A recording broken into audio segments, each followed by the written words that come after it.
wọ́n ní gbogbo tí bá ṣe máa fi sílẹ̀ máa wà ní Ekiti Ibrahim Chatta ni. Ẹ máa bọ̀ sá bàbá tẹ̀ ti torí ẹ̀ fi ṣẹlẹ̀ chọ́ọ̀chì wọn rè.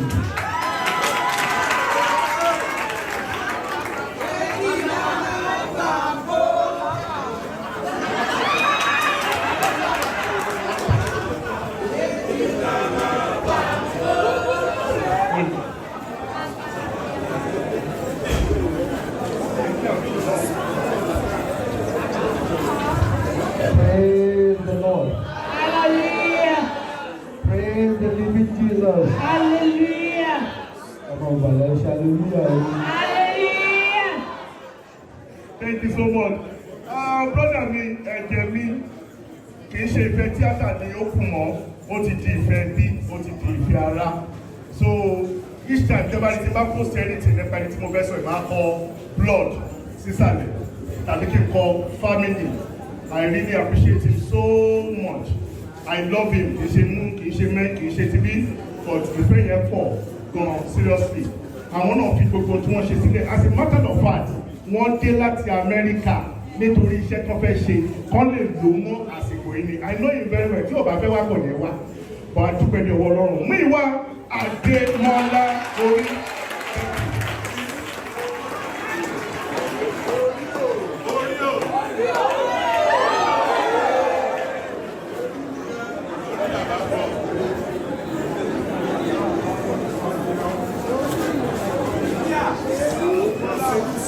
Praise the Lord. Ẹ̀ńtórí ọ̀wá ní burúkú ké hallelujah. Hallelujah là ń ké bí ẹni tó ní òkúta ẹ̀. Ẹ̀já ké bí ọmọ ọ̀gbàlà. Ẹ ké hallelujah. Ẹni Olúwa lógo. Àìlú mi dùn láti wà bí lónìí. Ọmọ yìí ló máa gbẹ̀yìn gbogbo wa o. Àwa náà tó gbẹ̀yìn àwa gbogbo wa tó kù o. Èmi náà ti ṣe irú ẹ̀yẹ yìí fún bàbá mi bí wọ́n ṣe pè wá jáde náà jọ́ lọ́rìn wípé ó dá o ká lè máa rántí bàbá wa kí la fẹ́ ṣe sílé Ọlọ́run. Mo dẹ̀ mọ̀ pé àwọn bàbá wa tí wọ́n lọ sinmi sínú Olúwa yìí ẹ máa rántí wọn sí rere. Àwa náà á ṣe dáadáa ẹ jẹ́ á tẹ nǹkan sí i. 10 million. Hey!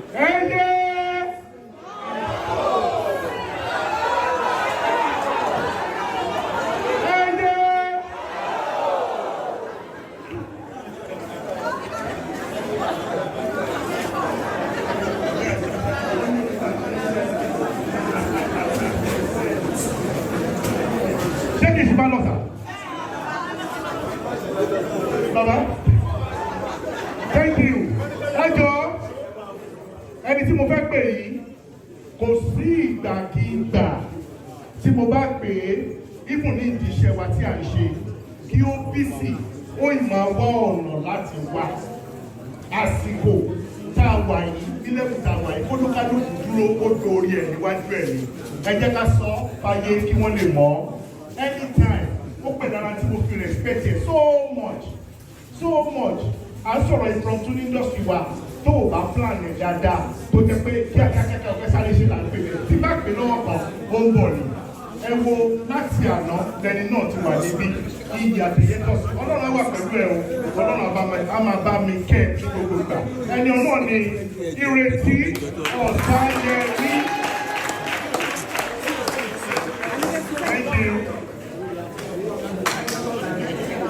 Thank you, Papa.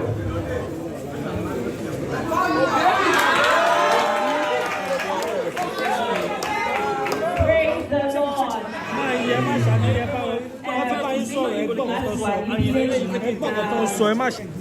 Praise the Lord. Account number B. 50 million. Thank you so much. And I want to call another person. Gbogbo tó náà ṣe lọ́wọ́lọ́wọ́ yìí lòun náà fi sílẹ̀ láti wà níbí.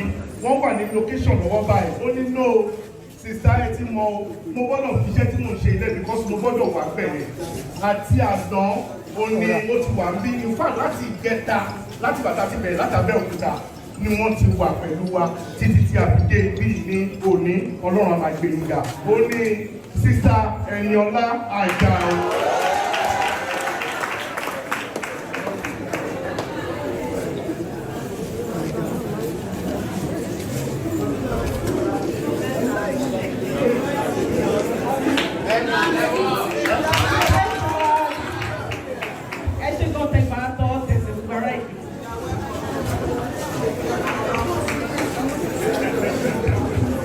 Ẹ ṣé gan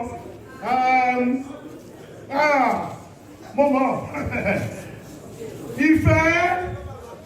Ìfẹ́ lover boy, thank you, God will bless you.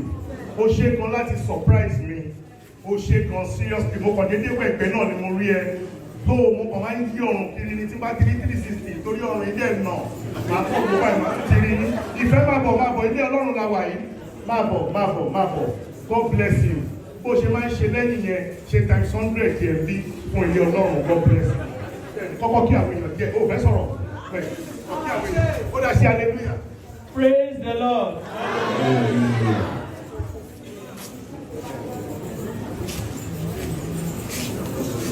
Big boy.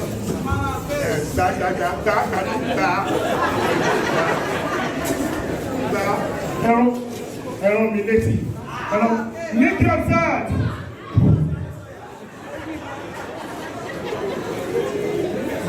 Okay, kí tó dọ̀dọ̀ ní campsite, máa pe Madam Tóyọ̀sí Adésọ̀yà tí wọ́n máa bọ̀. Kò sí nǹkan rere tí wọ́n ṣe nínú industry láyé tẹ́ẹ̀lì rí Tóyọ̀sí bẹ̀. Ó ṣe lè wù kí ibẹ̀ jìnnà tó Tóyọ̀sí Adébẹ̀. Kò sẹ́ni tí ò nífẹ̀ẹ́ sí, kò sẹ́ni tí ò kì í bá ṣe. Where is Tóyọ̀sí Adésọ̀yà? Hello. Mo ń fún Odunlade signal. Ẹ má sọ fún wa sọ Okay, thank you. Kó tó di wípé mo pe Túndé àti Níkẹ́ láti wá gba account number yẹn kíákíákíá.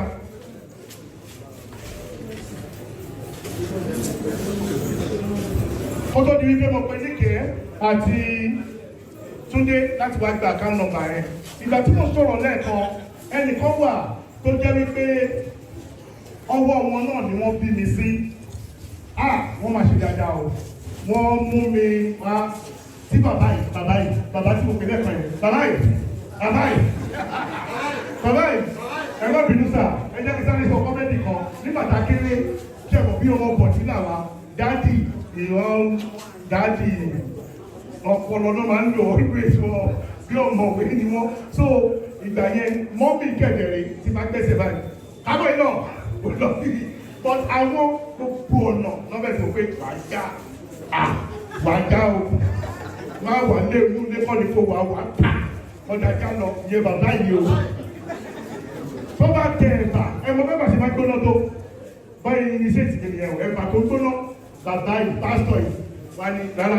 Máa jẹ́ bẹ́ẹ̀, ẹ jẹ́ kó tutù, jẹ́.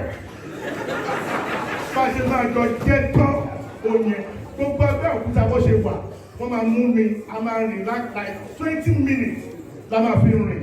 Ká tó débi tí Ọlọ́run ṣògo níbi tí a lọ. Gbogbo àwọn nǹkan tí mo sọ yẹn ìgbà yẹn wọ́n ní mi lára ni, bọ̀dé ní ìdí àtìyẹn ló jẹ́ fún mi. Okay, so ẹni tí mo fẹ́ sọ yìí, ọwọ́ wọn náà ni wọ́n bí mi sí. Ẹ̀gbọ́n mi ni wọ́n, bàbá mi ni wọ́n. He's a politician, he's a popular person in Ekiti and everywhere.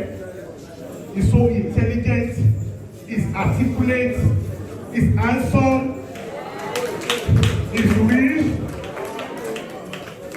with Ineke oríṣiríṣi. The great Olúwaṣẹ́gun Adekola and paper. Hallelujah. Kẹ́nu bá ka yẹn máa bẹ̀rẹ̀ ló máa ṣe fúlẹ̀. Ní ọ̀gá, ẹ wá, okay. Thank you so much. God bless you.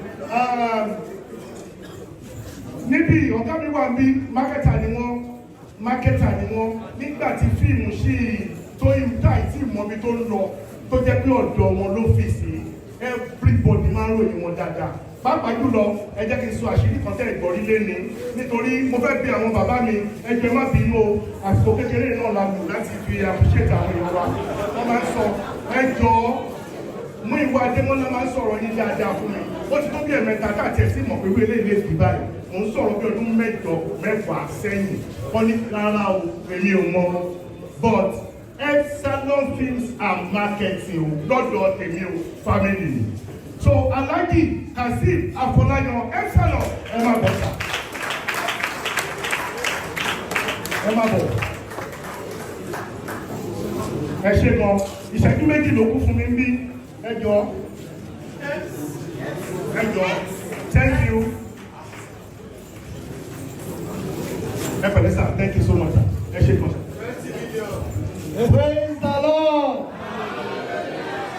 Ẹ̀yin bàbá dá o, bàbá àti ọ̀gá ẹ̀fẹ́ mi. Ẹ̀jọ̀ kan fún mi ní bank account number church ní ti transfer ẹ̀ ní sèse. Dr. Smile! Dr. Smile! Where is Dr. Smile? Máa bọ̀ bí Dr. Smile ṣe ń bọ̀ yẹn kí Fẹ́mi Òbímọ́dédé tẹ̀lé bọ́ ṣe ń bọ̀ yẹn kí Túndé Adéríoyè pàtẹ́wọ́ fún un. Wọ́n tẹ̀lé Níkẹ́ Amsat wọ́n tẹ̀lé Òkìkí Afọláyan kọ́màbọ̀ Òkìkí Afọláyan kọ́màbọ̀ ẹja ṣe papọ̀ lẹ́ẹ̀kan náà Dr. Smile this is Fẹ́mi Òbímọ́dédé great